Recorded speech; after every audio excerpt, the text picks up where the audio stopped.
Pinckney, being a rather nice fellow, has decided on a different tactic. Pre-form a coalition. Hand out some offices ahead of time to people who can succeed, but he's basically going to offer 2 offices to blue and to red,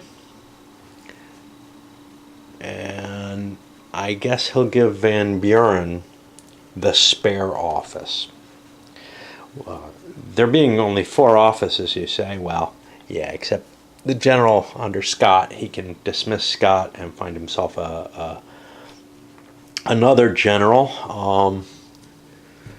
Right now, there aren't really any good generals among those 2 parties groups, but by dividing up the spoils ahead of time, he's hoping to get some general loyalty. Now, if something big comes up, he may still have trouble getting that through. And going with this, we pick up as a first card the Dorr Rebellion of Rhode Island. Now, there's a popularity at stake, and only the president can resolve this. Public support 1 to liberal if it's resolved. If Chief Justice cancels, though, I have to change it. Well, I would rather not expend the influence to get this as a president's task. So I can't resolve it as either of the 2 options. So I'm just going to ignore it, which is kind of cool because that moves the support to liberal. And if you noticed earlier, his party actually was vaguely supporting the liberals because that helps him maintain his power as the party elite, I don't remember what that, but the highest ranking member of his party. I had to use Van Buren to do that, but that's fine. So now we get a second card, and these people are a little okay with that. They would have rather not seen that drop, but okay, we got a death, and then we got a specie circular. And again, you know, this one has it too, but we've got all this information here. 60% of Rhode Islanders could not vote because they did not own land, but the state constitutional had no facility for changing this. Tyler refused to step in, but eventually the state constitution was altered anyhow. An interesting thing. Okay, let's take a look at who we're going to lose. We're going to lose the oldest. And for this, I have to look at some quick numbers. 6, 7, 8. Looks like number 9. I gotta be careful. That is our vice president, and he does not get replaced. There's kind of an issue with this, which is to say, the first time a vice president died in office, and I think when Tyler came up, I always confused about these. There may have been one that died in office, but I think when Tyler was promoted, they were left without a vice president, and that didn't cause exactly a constitutional crisis. But as soon as you have this situation, it should trigger the event, you'd think. Again, it's a simplistic, not in a bad way, but it is a simpler attempt to abstract away a lot of the details. But I like to point out the little things. Hey, wait a minute, that's a little off. Anyway, as Pickering goes away and we lose a vote to that, which may have just broken our coalition in terms of its ability. Let's see what's going to happen here. This is an issue with popularity. The Treasury, who I gave to Dan Webster, is the person who will be in charge. Public support 2 to liberal if it's resolved, with IP going to the conservative leader. Well, he may not want that to happen, but the problem is if it's failed or ignored, Public support goes to the Conservatives, but the IP goes to the Liberal. But the problem is there's a popularity cost to doing it that way. I'll try to resolve this, at least in my head, and put Pickering away. As the deck progresses, I think there are going to be, we're seeing more and more Death's Heads, just to wipe out all the old timers. The younger folk aren't going to get caught by this. And in this case, it was Charles Pinckney, who was a bit of a threat, especially if it had gone single party, to his brother. And we also got the Monroe Doctrine, which is difficulty 4 for state. It's just a popularity swing, nothing more. John Quincy Adams can solve it without having to breathe twice, which is kind of getting to be a problem here because I'm having to kind of use black cubes as additional to the white cubes, and that is resolved without any problem whatsoever. And now the final one, Adams' Onus Treaty. Well, Adams is gone. Oh, maybe not John Quincy. This is also state plus Congress. Popularities 2. It's going to cost some reserves. We had the Seminole War. I believe it was resolved. One problem. Second Seminole War. I guess that's at least one of them. Okay. So that looks like a good idea to try to solve that. The only problem is I don't have the influence under John Quincy Adams, which could be a popularity loss for myself and the president. So Pinckney is willing to pay the Adams family to resolve this, and they'll pay to resolve it, but it requires a vote of Congress. And what I'm going to say here is it's quite possible that this side is feeling awfully slighted, with lots of popularity going over on these two and none for themselves, and they may just stab here. Yeah, they are going to defeat it, which means costs all around. Basically, there just are not enough votes. If we went around in order to make up for Reds 13 swinging against, and I got nothing left to give away.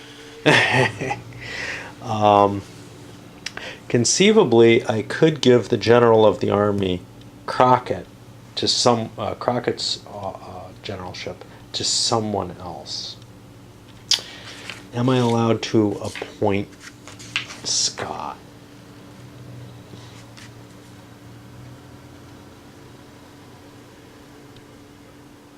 Yes, I could reappoint Scott to the Army if Yellow's willing to pass this.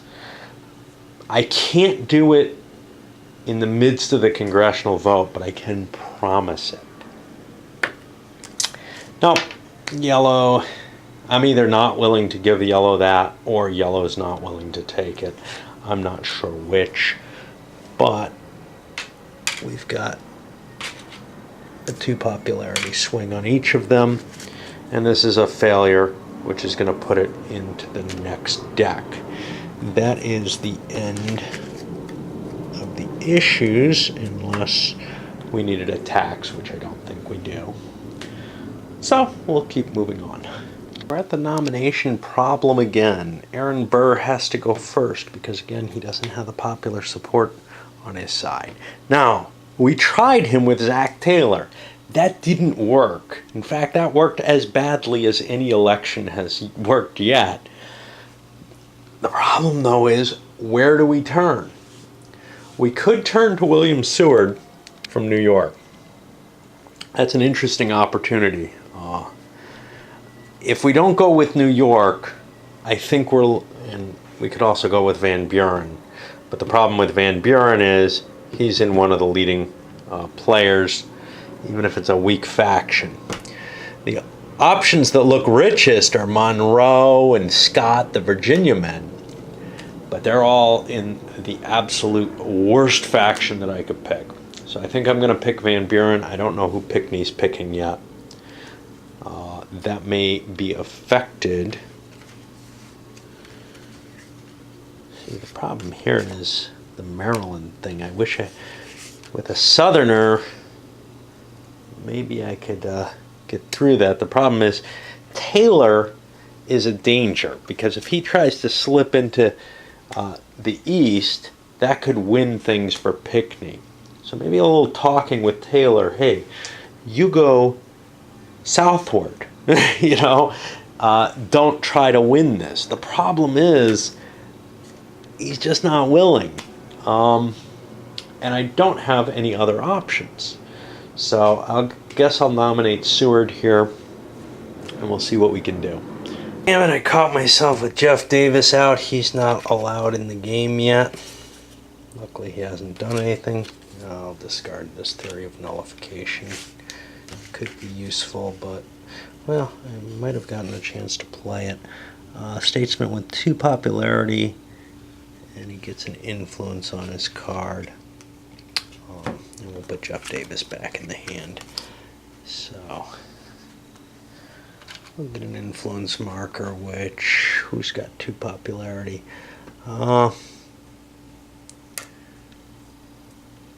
put it on Marshall.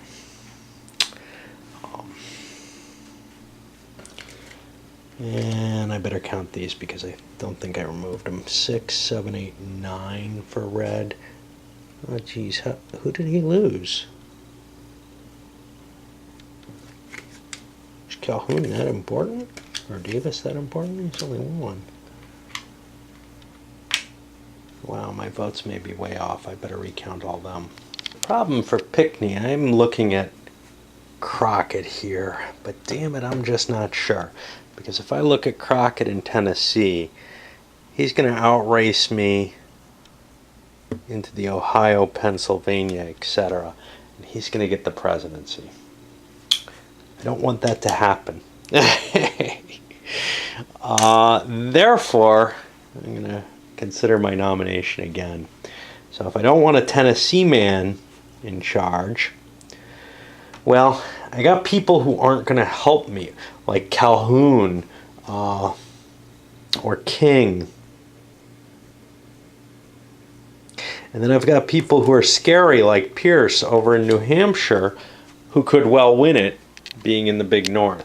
But he might be my best choice at this point.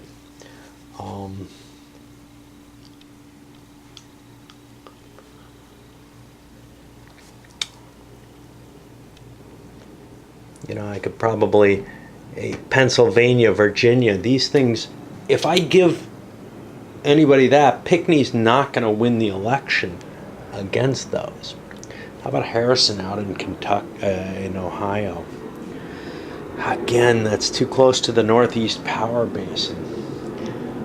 But if I nominate a Southerner, I'm facing Burr and Seward,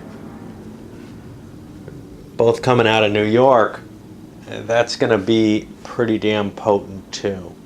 I need to put some kind of bottleneck on them. Well, I'll tell you one thing. Those two are not going to get very far.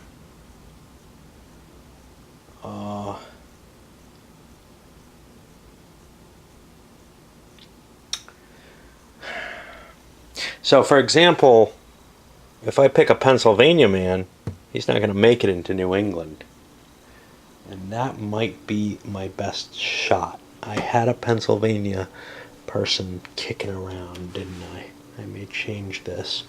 I have a New Hampshire. George M. Dallas.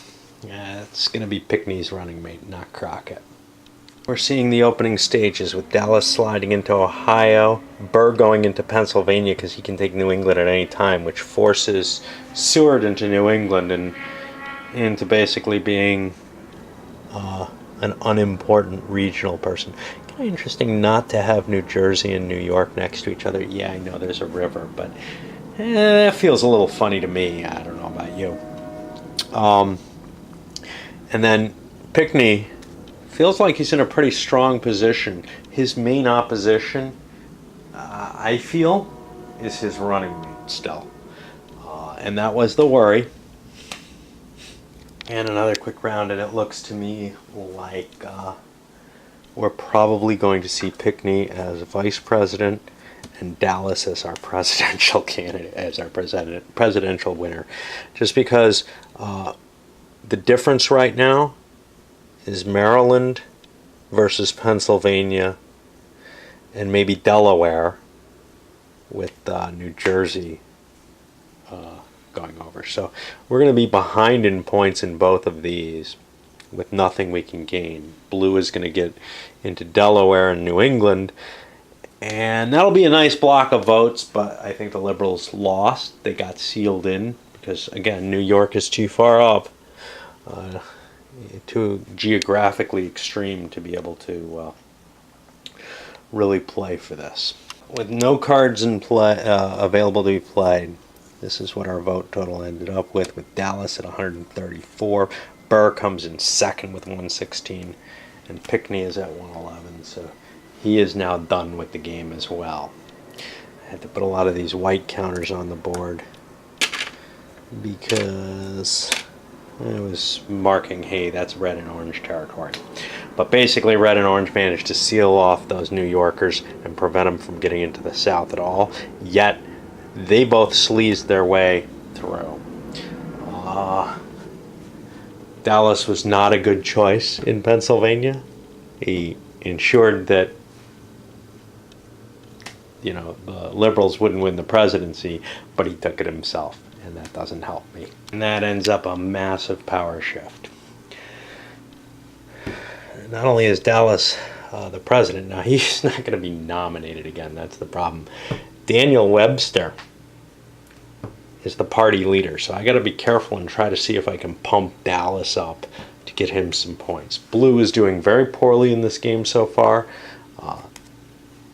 This may be their run to get into the big boy network, up in here. You can see where purple is, but they've spent their entire wad except for Martin Van Buren. They're now a fully liberal player. And, well, Aaron Burr finally got a vice presidency. I don't think he had. He may have won one before.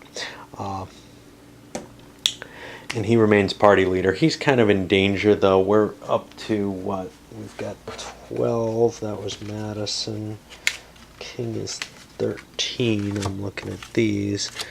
We got 14 before him.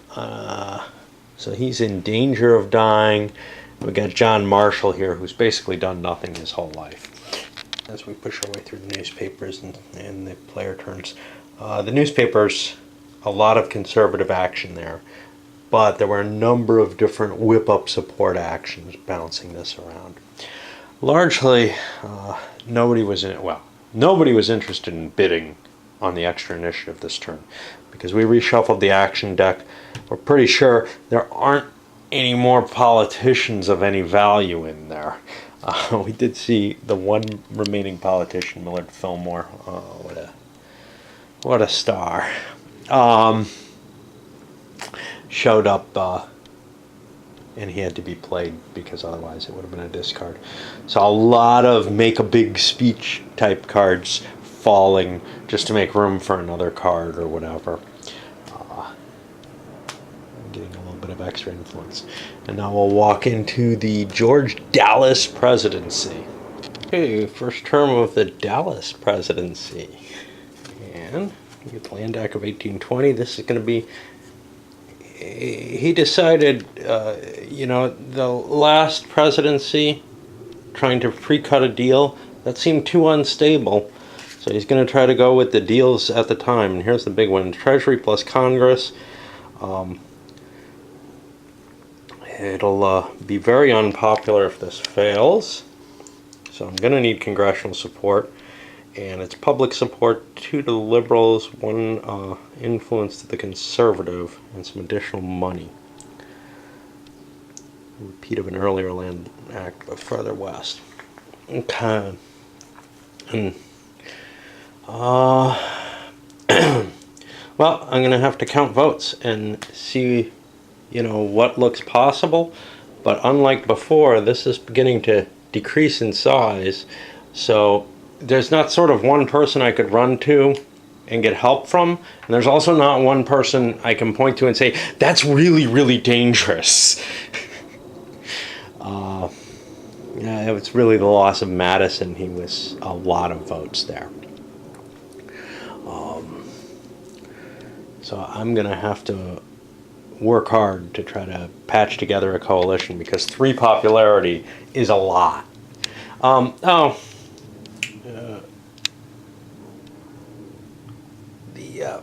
Rick forwarded me the FAQ, because I tend not to look up I tend to try to avoid extraneous material, especially with a newly published game. If a game's been out for 10 years,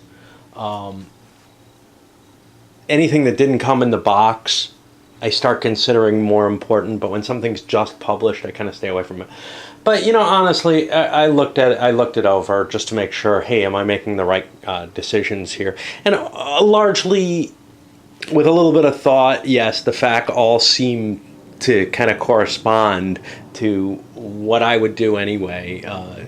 Either I've done or... So it came up with questions like, hey, what do you do if there's no one who takes the office? Well, there was a special case there which allows, say, the president to appoint someone in his own faction of the opposite party if everyone refuses who's of the same party, including his own people.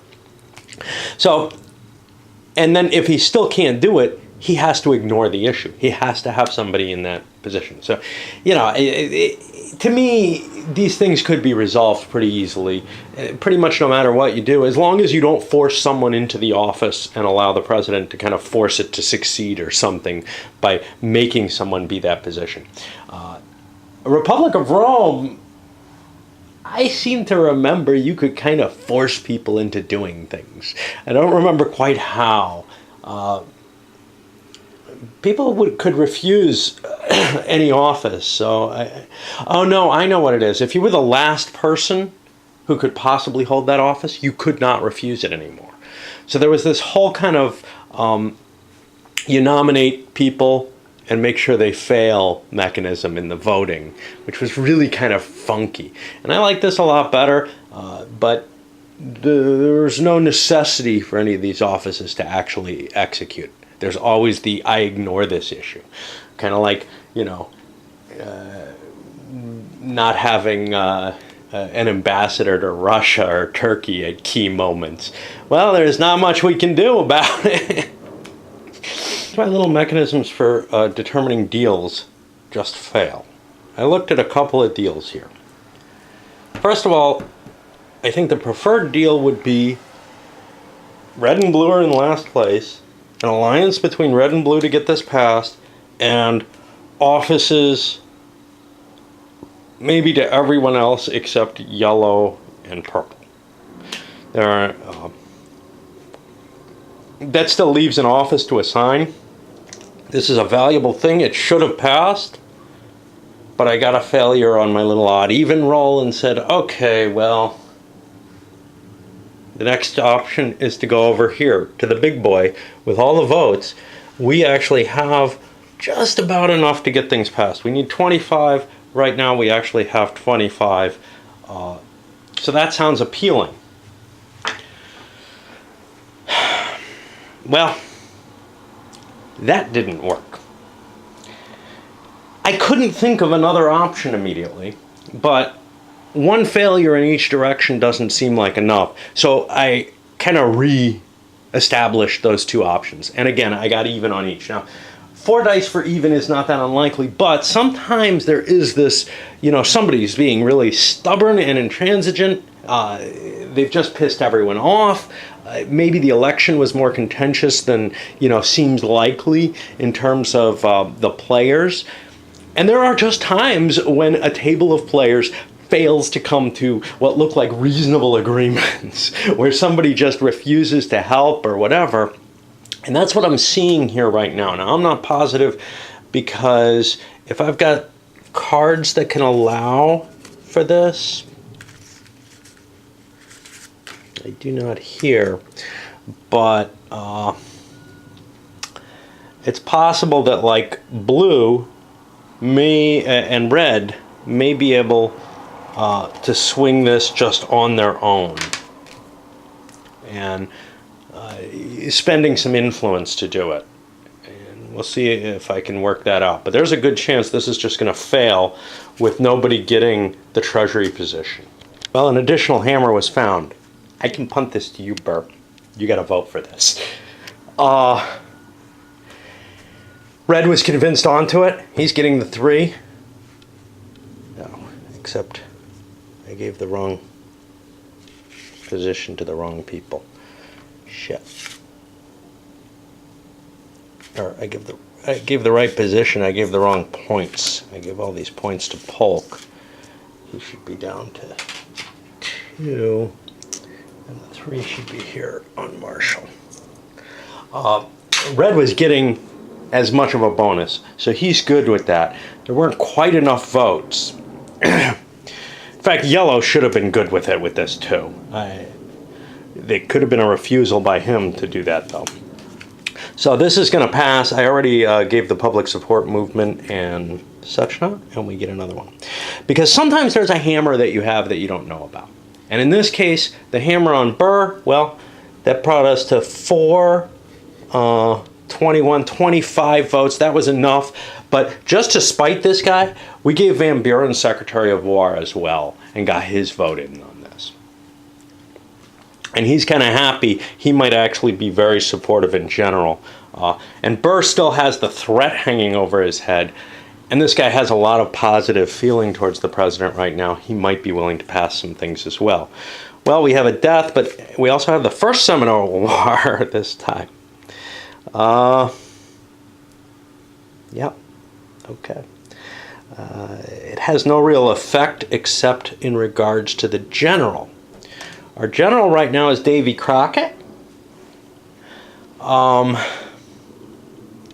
Stripping Crockett of the generalship might be possible.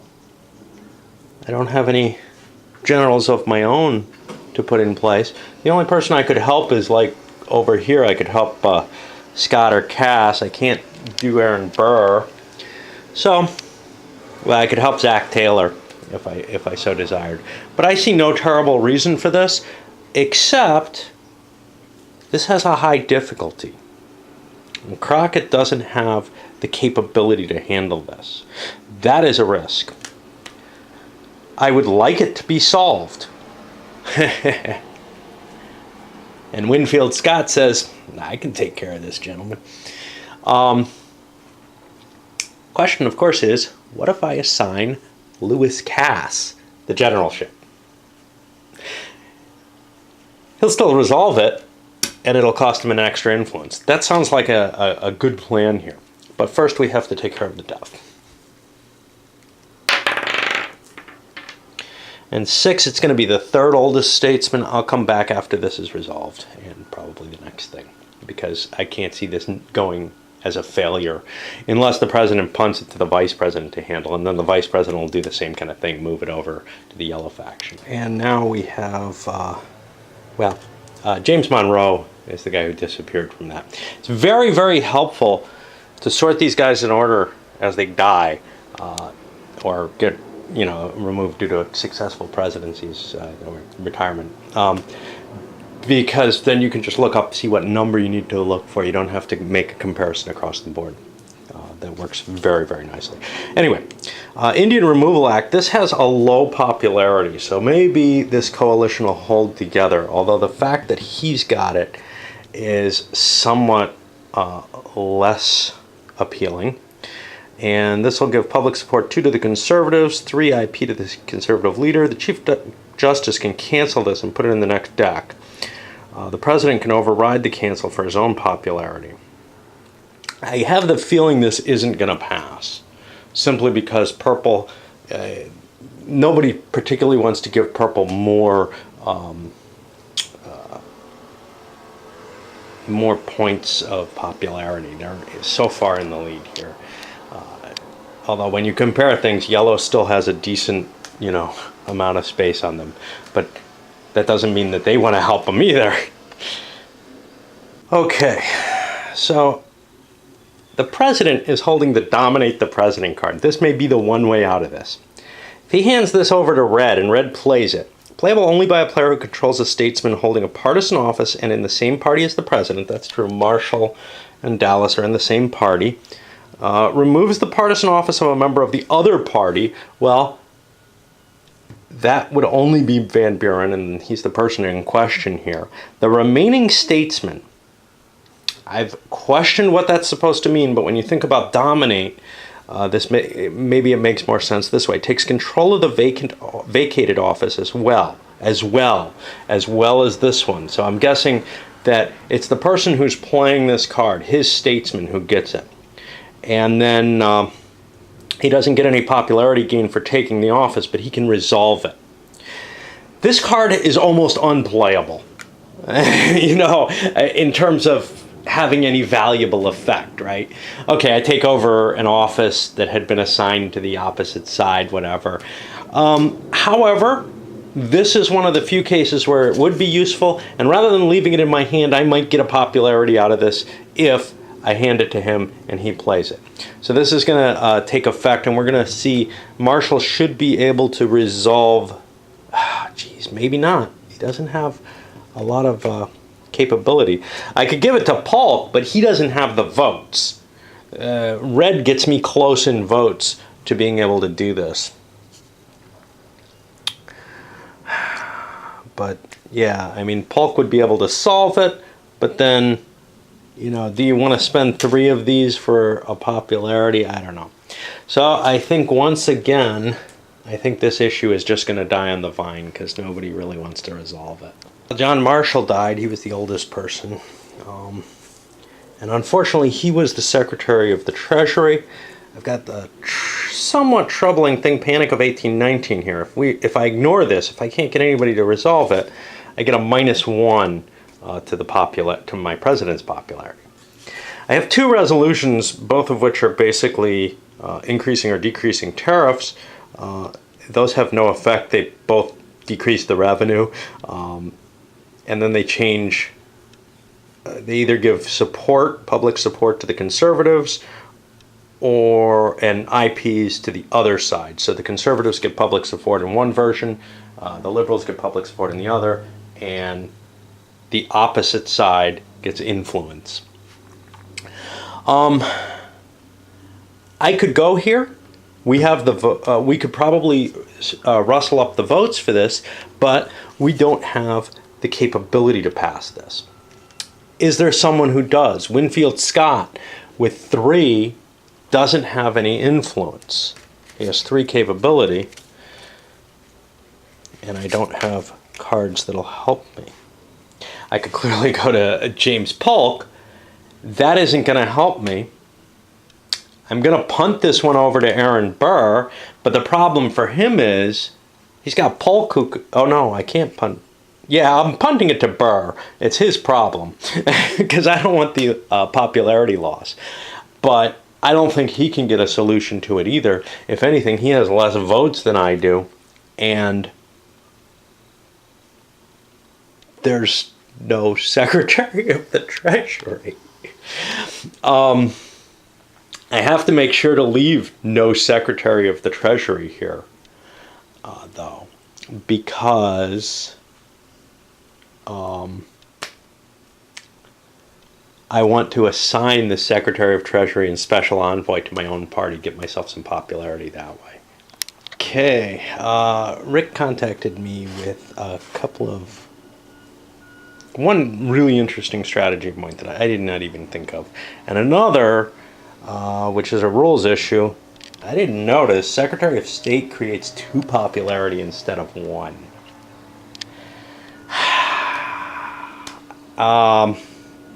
So far, I'm leaving it as it is, but I may play it by the rules for the rest of this game, but I'm not going to try to... There's no way to repair everything, and I'm not going to try to repair just this one, because the deals were made with that assumption that it was only one popularity. But that does give the president something kind of a little more, an extra little bonus to hand out, right? A few more little perks to give to someone, just because of the prestige of that office, more than the prestige of the vice president. The point that he brought up was, if you have a split the vote card, you don't have to wait until the entire election's over in order to use it. You can use it to get your cube up into an area you wouldn't be able to reach otherwise. That very much changes the sort of locked-in electoral dynamics of the geography, and it allows a New York, to be opened up to someone who couldn't get it, or vice versa, the Deep South to be opened up to somebody who can't get down there. That's a really interesting point. I hadn't even considered that the card could be used that way. I wish I had one kicking around. They're worded differently, so you got to be kind of careful. Kind of like, you actually have to read the card and see what it gives. Here's a Maryland divides the vote. But this card is going to be going away very soon. If it has been fully claimed in the election, you can do it. You can't do it before both the cubes are in there, but anytime after that you can. Very interesting point. Something, that I could have seen. I'd be playing a game and somebody would say, "Hey, can I do this now?" I'd be like, "Yeah, looks like it. Wow." So, yeah, I mean, there's a lot more to this to explore that I'm going to get to in this one game. So, the presidential and vice presidential candidates have been selected. Dallas actually keeps his presidential nomination. He managed to beat out Webster for total popularity. He had a very successful presidency in total, actually. And Burr is still holding here with 8. His closest competition, I think, is Scott up there with 6.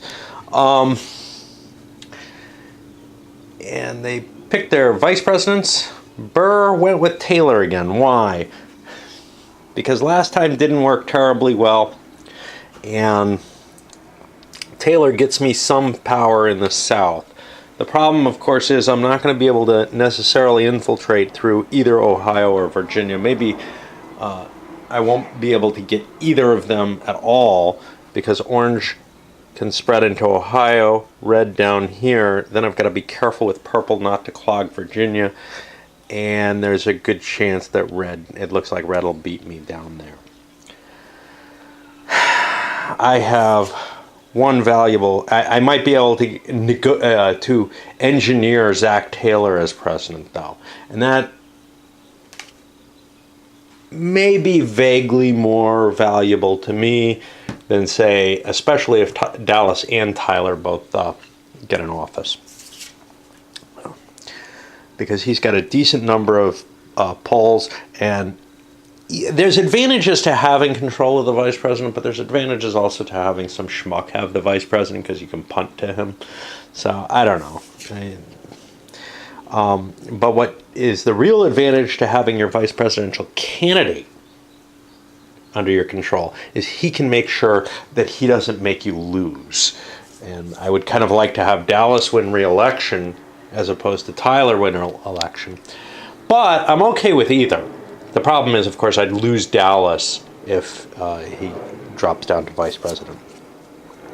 I have this Maryland divides a vote, but that's not likely to be very powerful, because Maryland is probably not going to fill up with other people's cubes very early in the game. I see the blocks happening in Virginia and Ohio. It's not going to be much of an issue there, and Taylor does not have anything, so this is probably going to be pretty much a straight-up election, and I am viewing a very probable conservative victory. The election's over already, and we are seeing one hell of a conservative victory, with Dallas getting into New York, Ohio, Kentucky. It looks like he's going to be able to run the South. Why? Because I'm going to be placing orange pieces into places like New Jersey and Minnesota, or Michigan, because I control this guy, right? I don't necessarily want him as vice president. I'm not too terribly disturbed by the idea of electing a vice president off party. Again, that gives me certain flexibility and advantages to punt to them. Some advantage to the 12th Amendment not being there. If you have, a powerful electoral positioning state like Pennsylvania, Pennsylvania is really very strong right now in this particular map. And you can see Taylor is kind of going to be able to run the South here. Largely because I'm going to be able to allow Dallas to slip into more places. You've also got, you've got Orange here, taking a lot of little states to try to make sure that, you've got Tyler trying to take a lot of little states, trying to make sure that Dallas is able to outright win things. That's my main goal here, is to make sure that my presidential candidate gets the victory. Vice presidential, that's 1 point of popularity. Presidential, it's 3 right up front and probably a few more over the course of his term. Okay, in the election, another Dallas Burr ticket, essentially a president-vice presidential combination. Something I wanted to mention. I went way ahead because of this. I handed out the influence. Went to the drafting of action cards, and the nature of that has changed. Because no longer are you hoping to grab, a statesman. Now you're kind of looking and saying, well, what can I do best for my hand? Now, one person actually kind of did something weird. There was this guy with a bunch of... Yeah, he had a handful of statesmen. He ended up taking the Liberty Party. It was the best of the cards in the pool. He had first choice, I think. And threw one of his statesmen back in. And it's one who can come back and who can come into the game. So there's some cost to that. But I felt like I'm in a close enough position. I've got to make a run to try to make some victory points right now. I am in last place. Some of the others... Weird things like grabbing cards that other people could use for great value. Sort of the way this guy's been holding on to the 2 panics. He doesn't particularly want to play them because he's been looking at generating a conservative dominance, but that doesn't look like it's likely to happen. And the neat thing is I can screw with presidential popularity. However, I don't feel blue is my president that I have to worry about. I'm particularly worried about yellow getting the presidency again. And that's what I'd want to knock down.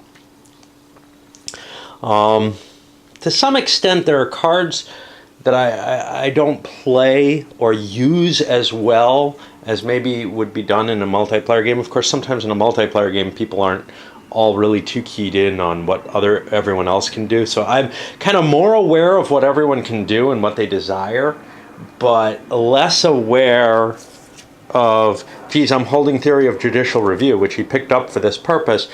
I don't have the Chief Justice. Now, I could pick it up and throw it out immediately, and nobody, I guess, knows what's been thrown out. But I could use this as a bribe, kind of like in Republic of Rome, like in Junta, where you hand cards off.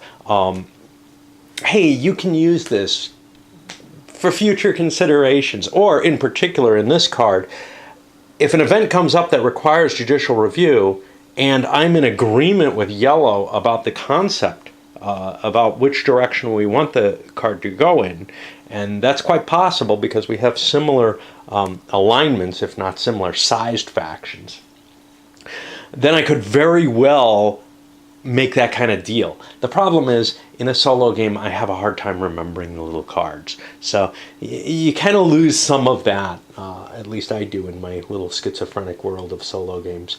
I'm on the Control newspapers. I figure I might as well do these live, although I seem to be eating up a lot of time here. Okay, so This is just the party leaders getting to do things. I don't think that there's a sequence to these actually spelled out. There probably should be. Maybe after the elections. Yeah, there's no actual sequence spelled out for them. I've been making the president do them first, and then to the left of him or whatever. In this case, the president is the party leader, which is often the case. So these automatically move, and that means he gets 3 support in his direction. There's a nice pool of newspaper support here. And he has the option to push this forward. He's not going to do that. He's going to hope that somebody boosts it there. Maybe himself. And then Burr has the option, and again, it's almost worthless to just push this forward for 1. The only nice thing about that is it's more likely, I think, the average on a whip-up support is a little bit under 1 IP in order to get something. This kind of guarantees you that you'll get a movement for 1 IP. But the cost in IP decreases the further along you send it, because over time you'll be getting more and more support. So it seems like it's a good idea not to push it forward. If it was an emergency situation, it might be worth doing. But I think there are enough people out there who are not in favor of pushing it over the edge. I see myself maybe not in favor of it, probably. Van Buren definitely wouldn't, is definitely not going to be trying to move public support against. I don't think the Clay party there is going to. It's hard to tell, though, and that's going to move it to the player rounds. Time for me to break off. And I ran through the player rounds. The fight over public support has decreased, in large part. Dallas, as a party leader, is kind of in favor now of keeping the support in the mid-range. Other people, well, Clinton didn't have a great deal of this, of influence, and he's looking and he's like, well, I don't have terribly popular people anymore. He probably should have spent one, but chose not to. The only person who did spend, I think, was over here. God, I love looking at Calhoun's picture. Man, it looks so crazy. Kind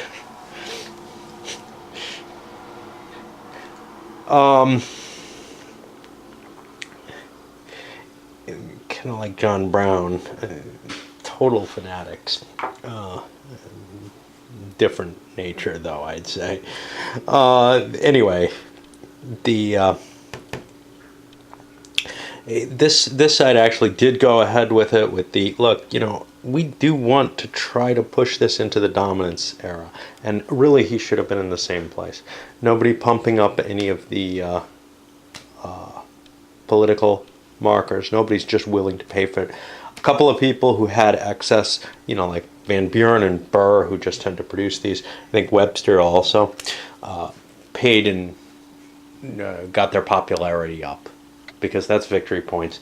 At the beginning of the game I did that. In the mid-era, more recently, I kind of started saying, that's not a great payoff, right?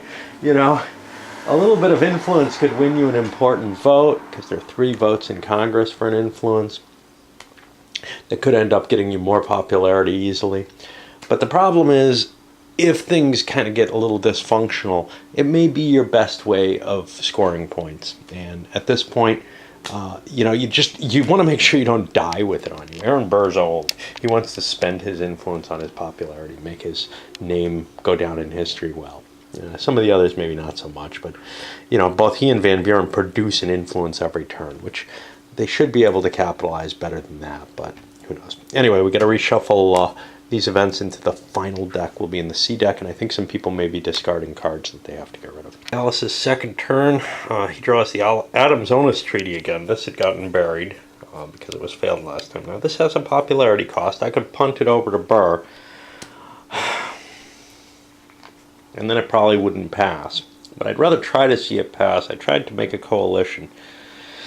One problem is there aren't a lot of people who can actually do this. There's a couple of people with the skill that it's not going to be painful cost-wise. John Quincy Adams has 4 ability. So does James Knox Polk. If I give it to Polk, it's going to give him two popularity for solving it and 2 for Secretary of State. However, I was able to make an alignment that was simply giving Calhoun Secretary of War, which will get me enough votes to pass this sucker. And then Polk gets State, which is now worth 2. Which is now worth 2 in the game. It's a painful amount of points that I'm handing away, but I don't feel terribly bad. Orange is not doing all that well.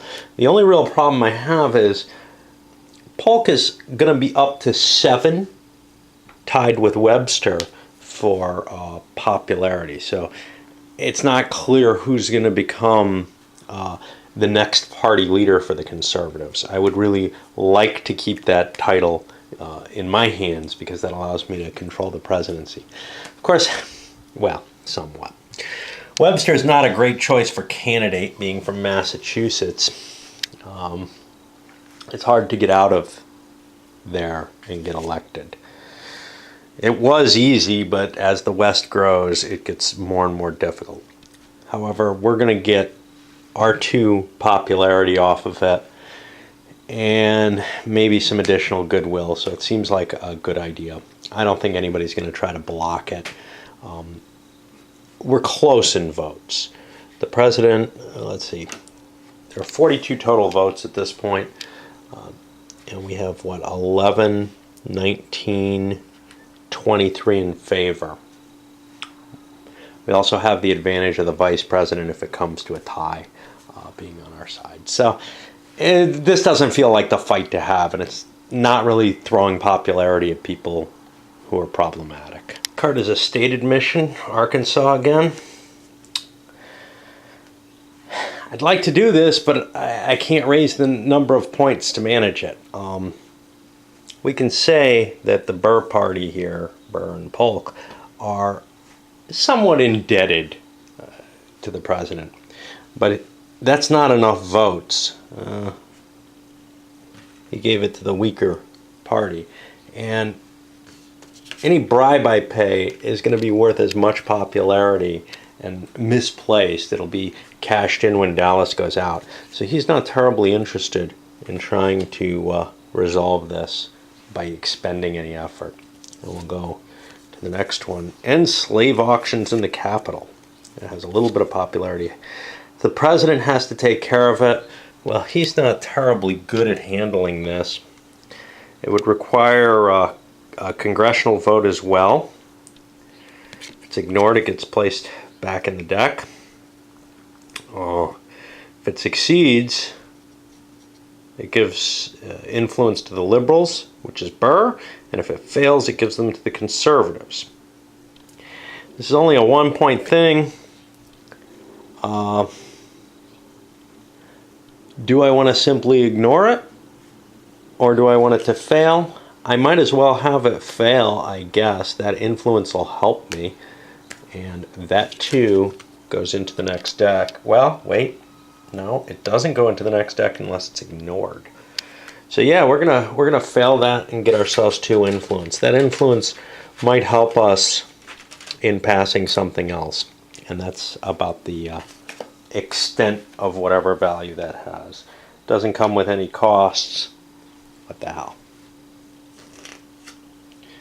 And now I guess this is the 4th, which is an independent treasury system. Again, has a popularity of 1. We need the Treasury Secretary to vote this in. It gives influence to the conservatives if passed.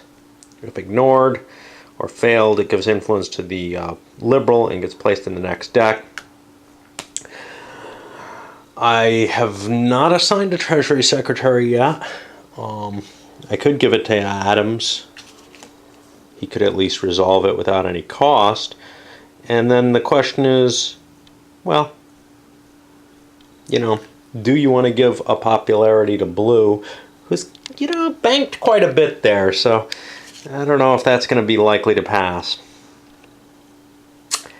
My assumption is not, but I'll give it a little thought offline. So here's my thinking on this. It needs 42 votes to pass right now. I can come up with 23 personally, adding these. I'm sorry, it needs it needs 22 essentially to pass. I can come up with 23, but the problem is that increases the number by a dozen. So then it would need 28 votes to pass instead. So I need to find someone else to vote with me. I turned to Polk, and he's like, "Well, honestly, this helps Burr. We're not really interested in passing this one. We were willing to help you. We helped you with the Arkansas. The problem really was just you and I voted for it. There weren't enough votes. You should have pumped your influence into that." Yeah, this is important because I kind of would like to make Treasury over to Adams, cancel out his negative, and then I would get another popularity off of it. Plus the IP for going to the conservative leader. Nobody's terribly worried about Burr getting another influence. He's doing well enough. He's got a lot of banked points here, but I don't know that, he's probably still doing worse than the blue player here in terms of banked points. The problem is Orange has a lot more score here, so that's kind of the argument that he's going to try to make for this is, I need the popularity more than Orange does. Help me out here. But people are kind of reticent to just help him out. He's got a lot of score too, and until that disappears by being moved on the track, it's not going to be as apparent that that Orange is actually probably a little ahead. At least to these guys. He's trying to make that argument. Anybody would probably support this if they could get an office. So, out of those, red is the biggest anybody. Give me another office and I'll do it. That kind of neutralizes the effect, but here's the thing. The extra point that I'm losing off someone else, it's not like it's going... First of all, I'm getting a score here as president. So I think it's worth it for me to actually give an office out to red for this. So this will pass. Before I go onward, I'm going to, take care of that offline probably. But the Arkansas vote, one of the things with that was... Dallas put that forward with the hope that, hey, maybe there's, I know there isn't, but maybe there's a statesman from Arkansas. Maybe there's someone who has some reason for supporting this that, doesn't require me giving them something. Because these things that only go to the president, they're only worth the popularity they list. Things that go to a different office, they produce for that office and for the president, so they're kind of easier to get done. Anyway, I think this one's going to go. And then I guess I'll assign the rest of the offices will be assigned to get it to go. And we'll be getting to the election next after I do the Treasury. Treasury's fine. There's nothing really to worry about here. We got over 200 in reserve, and we're making positive amounts each turn.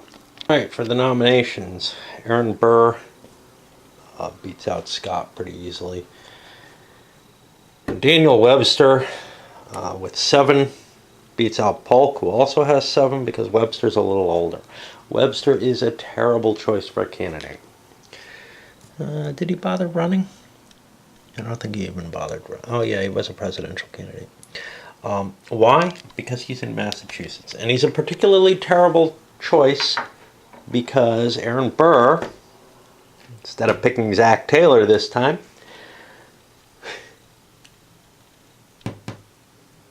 picked the wrong person. Picked William Seward, who's going to be under Webster's control, which could cause some issues. That's an interesting factor. Seward might try for the presidency, but he probably can't beat out Burr, who gets first placement, if he wishes it. But he might be able to do some things, not to help Webster, but to help Webster's running mate, who this time is William Henry Harrison. Why is Harrison so interesting? Because Harrison's sitting here in Ohio, which means with a little bit of cleverness, Seward might be able to screw things up for Burr. Burr's been failed so many times. Now, how reasonable is that? Well, let's take a look at Henry Clay here. He ran 5 times for president. Now, I don't know if he was all 5 times the primary candidate. I think he failed to get nominations in most of those. But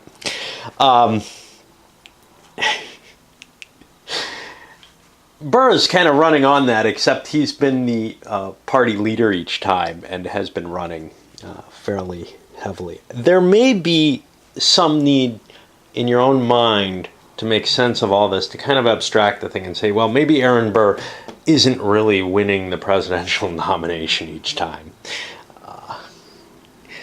And anyway, this is going to be our starting point. Why Webster here can't go anywhere. He's got nowhere he can run. He is stuck in New England with its 36 votes now. It's been downgraded on Deck C. The electoral map's changed a little bit.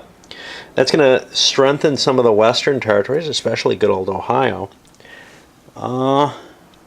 Something to keep in mind. Anyway, I think Burr should be able to win, but his other choice could have been Martin Van Buren, which probably would have been a safer choice. His choosing Seward was just idiocy. These aren't going to be terribly obvious. So, look, I have to go into Pennsylvania if I'm going to survive.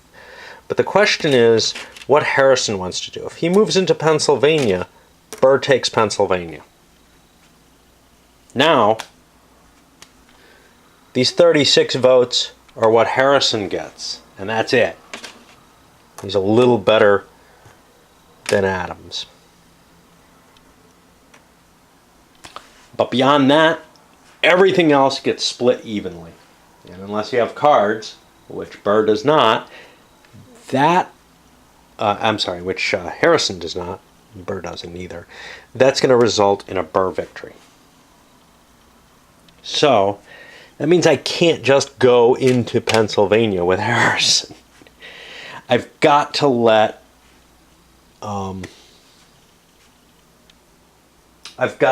Seward screw with things a little bit.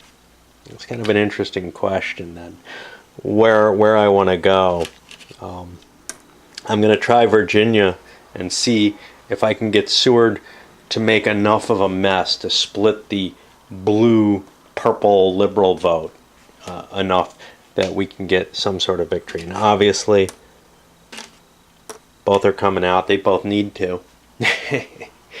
And we'll see whether or not there's a point at which Seward can throw this over to Harrison.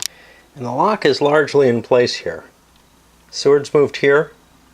Harrison's got a lock with that. And Burr is here again with Harrison in Ohio, of course.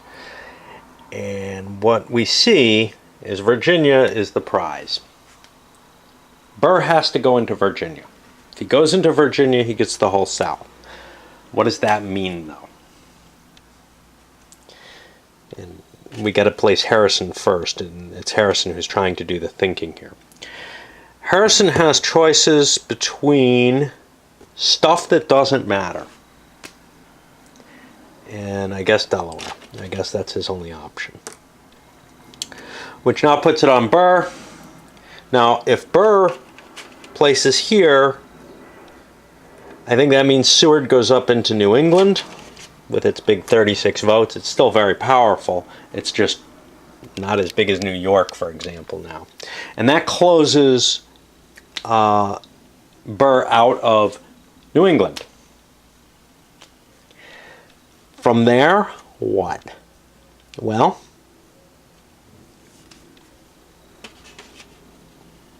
how many are we at? 4 each, I think. From that, we're back on Harrison here. And essentially, everything is split at this point that's remaining between Burr and Harrison, because Harrison plays here. Anywhere else, he's already splitting with them, with Burr. And Burr has to go here. And Seward goes here. And now it's all decided. And who won? I think Harrison did, but I've got to count the points. Because Burr does have a couple of key big states here that he's in that Harrison's not in. Yeah, no, Burr won. Because all of this is going. So all that Harrison managed to get is these 13 votes that Burr didn't get into. Whereas Burr is going to be getting 56 votes that Harrison couldn't get into. So the Seward nomination didn't really hurt anything. Van Buren could have been picked as well. And I'll look at cards, see if anybody particularly wants to try to screw with that. I don't feel like putting all the cubes out for all the other things. There's no point to that at this point. Quick calculations, doing some of it just with math rather than adding. Burr ended up with 188 votes. Harrison was behind him by the amount I mentioned, whatever that was. I recalculated it and did it again, 135. Seward down to 115. The biggie was the question of who the vice president is, because Seward was sitting on some pretty big states. I had to do the final count just to make sure who got that. So that means William Henry Harrison's our vice president. Daniel Webster is a horrible person to have as your party leader for this reason. I've got to try to boost somebody else up. Maybe in a single party election, Massachusetts starts looking more interesting again. And now here's Burr rushing on. He's got 10 popularity, and we move into the people phase. And I don't know how much excitement there is to report on that. I kind of like to look at, though, and we're getting closer to the end, so it's getting interesting again in more ways than one, is the ordering and where people are in terms of the total number of cubes, either that they banked already or that they have on the board. And we have purple up here at 37, yellow not too far behind at 33, but orange is now, this is Burr's side of thing, is now up to 30. It's kind of in the running, and blue after the run is kind of in the running. Red and green are still pretty screwed. But remember, blue was nowhere not long ago.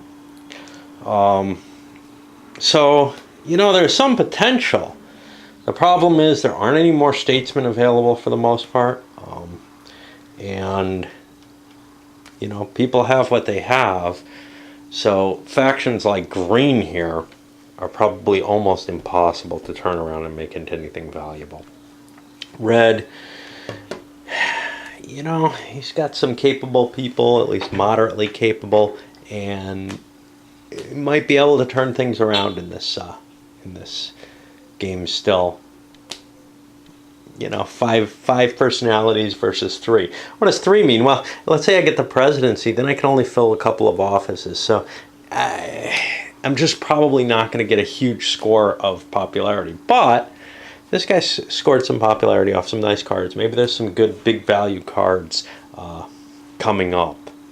Without really knowing the deck, it may be harder to play this game in an appropriate fashion in terms of deal making, etc. If you don't know what the likely value of cards is.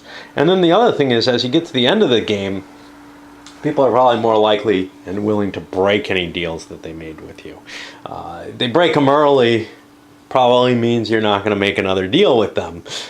But if they break them later in the game, depending on your group and whether you hold grudges and such not, might be no reason to hold to those deals. And that may make coming to agreements very difficult as the game winds down. Most of the card play involved taking cards that would give you an influence point like the make an important speech, in terms of the high end of it. The lower end,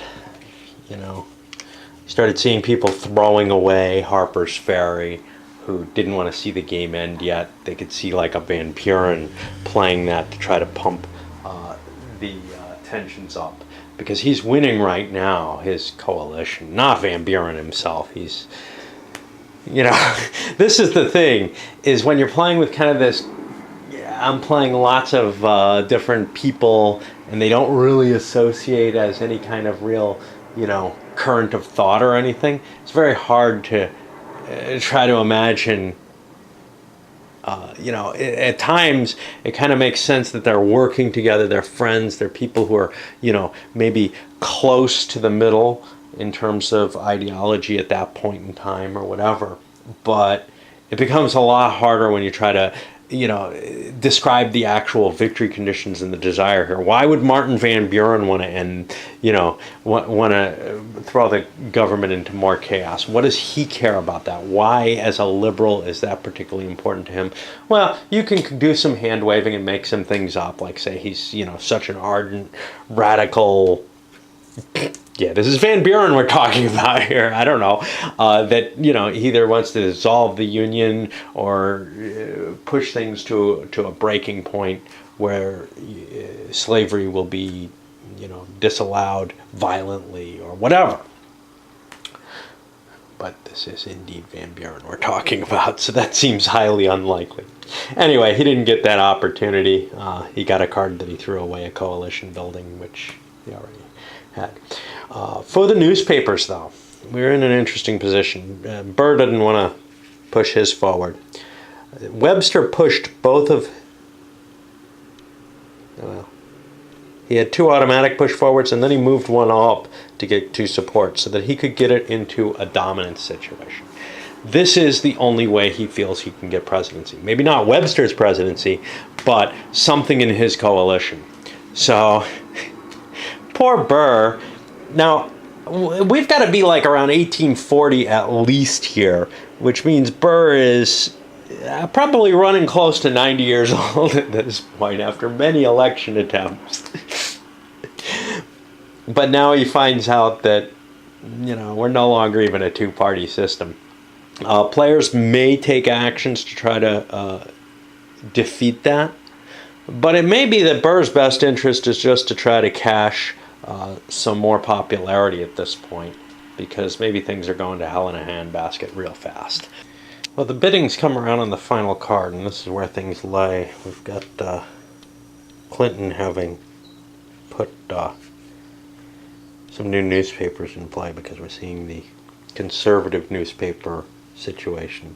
Looks like it's running down, and Van Buren boosted his own. A number of people tried to buy or succeeded in buying popularity. Clinton's one of them. Another one who is very interested is Van Buren, because he's seeing, hey, I'm pretty close to the most popular person around. I think my only real competition here is Scott, who I'm tied with, and I beat him out a little bit on the age category. So I'm going to be the standard bearer for the Liberal Party if I'm not careful, or if I am careful. But if I'm not careful, it may not matter. They may be a dominant conservative situation still. I don't care this turn, but maybe later. Now the question is whether or not Burr wants to spend an influence to buy another action. Everyone else has passed. Nobody really is interested in the cards, and they don't really want to spend influence. But the Burr presidency is over if I can't get this down by the end of the presidency. And most of these cards don't have a tendency to be helpful towards making things liberal. There are a few in there. There's a few that go conservative. But for the most part, this is the one way to do it. And I would rather not end my presidency. So I'm going to buy that final card and not grab an issue. Make an important speech. I have the popularity, so I can get an influence for that. I'm going to actually do that over with Polk. Although, no, I'm going to be spending it right away, so I'm going to give it to Burr. If I give it to Burr, I can spend it right away. To give me a roll against that, I need a 6 for it to succeed. 5, it's only going to go 1. That's not quite good enough, but I can't bring it down 2. And the idea of putting a newspaper into play doesn't make sense. I don't have long-term interests in the Liberals staying in power. In fact, I don't have long-term interests at all. These things, once you're down to just a leader or two, you're probably, and we're getting to the end of the game, you're not going to have a faction, for long. Now, you stay in the game, though, and you get to steal people. Of course, you get their worst person from the most important people. So, like here, I'd look and I'd say, well, I don't want to give up any popularity, so I'll give you Breckinridge. All right, this one's going up. It's going longer than it should anyway.